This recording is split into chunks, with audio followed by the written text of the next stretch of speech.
ফিলিপিন্সের ইলাকস সুর প্রদেশে অবস্থিত ভিগান শহরটি একটি ঐতিহাসিক ঐতিহ্যবাহী শহর। এই জায়গাটি ঔপনিবেশিক স্থাপত্য এবং প্রাচীন শহরের আর্কিটেকচারের জন্য বিখ্যাত। এখানে গেলে অবশ্যই কালেয়া ক্রিসালোগো রাস্তাটি তোমাকে দেখতে হবে। ঐতিহাসিক স্প্যানিশ ঔপনিবেশিক বাড়িগুলি এখানে এখনও সংরক্ষণ করে রাখা হয়েছে। এখানকার ঘোড়ার গাড়ি বা ক্যালেসা রাইড করে তুমি ভিগান শহরটির সৌন্দর্য সম্পূর্ণভাবে উপভোগ করতে পারবে। ভিগানের প্রধান আকর্ষণগুলির মধ্যে রয়েছে 1574 সালে নির্মিত সেন্ট পল মেট্রোপলিটন ক্যাথেড্রাল এবং ভিগান বেল টাওয়ার। এখানে বোলুয়ার্টে নামে একটি সুন্দর ঐতিহাসিক বাড়িও রয়েছে, যেটা দেখা কিন্তু মাস্ট। এছাড়া এখানকার অন্যান্য দর্শনীয় স্থানগুলির মধ্যে অন্যতম হলো এখানকার চিড়িয়াখানা।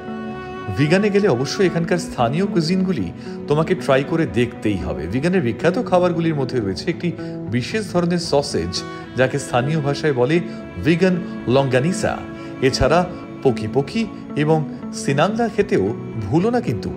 ভারত থেকে ভিগানে যাওয়ার জন্য তোমাকে দিল্লি বা মুম্বাই থেকে ম্যানিলা অবধি ফ্লাইট নিতে হবে। এর ভাড়া আনুমানিক 25,000 থেকে 50,000 হয়। তারপর ম্যানিলা থেকে ভিগান পর্যন্ত বাস বা প্লেনে যাওয়া যেতে পারে। বাস ভাড়া 1000 থেকে 2000 টাকা পর্যন্ত এবং প্লেন ভাড়া 4000 থেকে 8000 মতো হয়।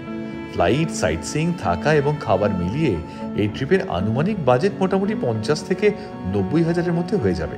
টাটা বন্ধুরা, দেখা হবে নেক্সট ভিডিওতে। ততক্ষণ তোমরা আমার ইউটিউব চ্যানেলটা সাবস্ক্রাইব করতে ভুলো না, আর বেল আইকন প্রেস করতে তো একদম ভুলবে না।